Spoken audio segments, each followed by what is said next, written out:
আমাৰ ইয়াৰ পৰা আমি 10জনীকে ছোৱালী গৈছিলোঁ তাত চাবুৱাৰ ছোৱালী 10জনীকে আমি ছোৱালী তাত অংশগ্ৰহণ কৰিছিলোঁ।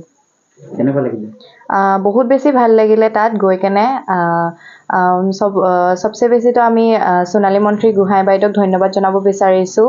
তেওঁ ইমান ডাঙৰ এখন অনুষ্ঠানখন আমাক দিয়া বাবে, আৰু মোৰ নিজৰ মা দেউতাকো ধন্যবাদ জনাব বিচাৰিছোঁ, কি কাৰণে তেহেঁতৰ ছাপোৰ্ট নহ'লে চাগে মই ইমানখিনি আগবাঢ়ি যাব নোৱাৰিলোঁ হয়। অকল মোৰ পেৰেণ্টছ বুলিয়ে নহয়, আৰু মোৰ লগত যিমানখিনি ছোৱালী গৈছিলে চব পেৰেণ্টছকে মই ধন্যবাদ জনাব বিচাৰিছোঁ, কি কাৰণে ইমান দূৰলৈ গৈ কেনে ইমান ডাঙৰ এটা পাৰফৰ্মেঞ্চত আমি কৰিব পাৰিলোঁ। চ' বহুত বেছি ভাল লাগিছে। কি কি ডান্সত অংশগ্ৰহণ কৰিছে? মই তাত ক্লাছিকেল, ছেমি ক্লাছিকেল, ক্ৰিয়েটিভ আৰু ফ'ক ডান্সত পাৰ্টিচিপেট কৰিছিলোঁ। ফাৰ্ষ্ট ছেকেণ্ড কোনটো? মই ছেকেণ্ড ফ'কত পালোঁ, আৰু বাকীখিনিত মই ফাৰ্ষ্ট পাইছিলোঁ। মই ক্লাছিকেল আৰু ছেমি ক্লাছিকেলত পাইছিলোঁ। ক্ৰিয়েটিভটো একচুৱেলি তাত এজ আপোনাৰ কি বুলি কয় ফেষ্টিভেল হিচাপত আছিলে। সেইটো ফেষ্টিভেলত একচুৱেলি চব ছোৱালীয়ে তাত পাৰ্টিচিপেট কৰিছিলে। তো ফেষ্টিভেলত চব ছোৱালীকে মানে এনেকৈ এটা ট্ৰফি আৰু এখন চাৰ্টিফিকেট দিছিলে। কিমান দিনৰ পৰা শিকি আছা তুমি? মোৰ এতিয়ালৈকে 5 বছৰমান হ'ল শিকা। ক'ত শিকা? মই প্ৰথম মোহনবাৰীত শিকিছিলোঁ, ডিম্বেশ্বৰ শইকীয়া ছাৰৰ ওচৰত। তাৰ পৰা লকডাউনৰ কাৰণে বহুত বছৰ শিকা নহ'ল মোৰ।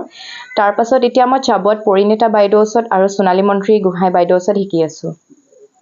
সেইখিনি কৰাৰ লগতে তুমি পঢ়া শুনাও কৰা? হয়। কিহত পঢ়ি আছা? মই এবাৰ ক্লাছ 8ত। পঢ়াৰ লগতে এইটো সময় দিব পাৰানে?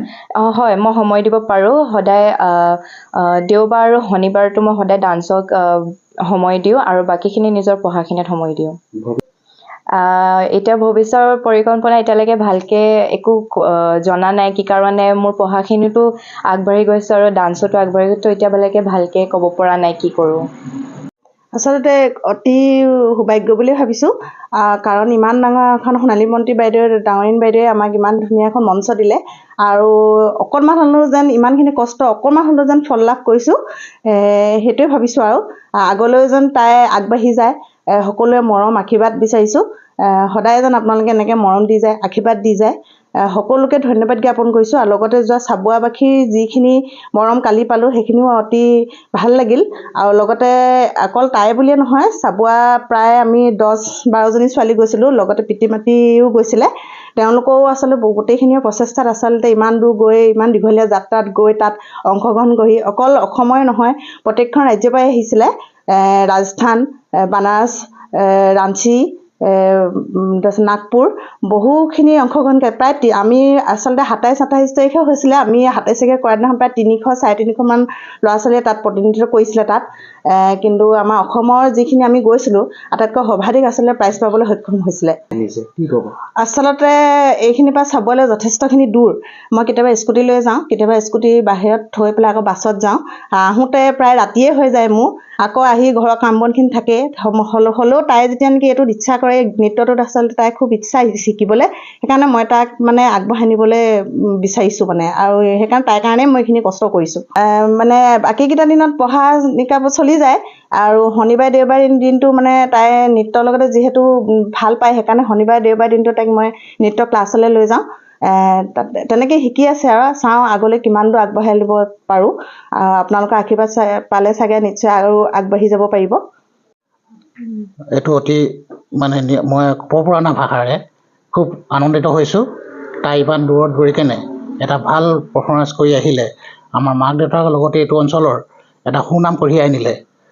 তাৰ লগতে আপোনালোকে যে পোনপ্ৰথমে মই আপোনালোকৰ এই প্ৰাগ চেনেল আৰু NK TV আপোনালোকে আহি যি আপোনাৰ এই প্ৰচাৰত সহায় কৰিছে, তাৰবাবে আপোনালোকলৈও ধন্যবাদ থাকিল।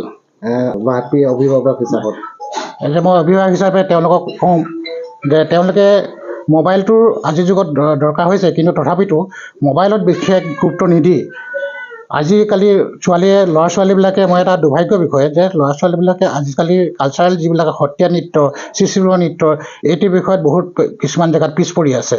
আৰু মই ভাবোঁ প্ৰত্যেকজন মানে অভিভাৱকে তেওঁলোকক এইটো শিক্ষা দি যে তেওঁলোকক যেন আগুৱাই লৈ যায়।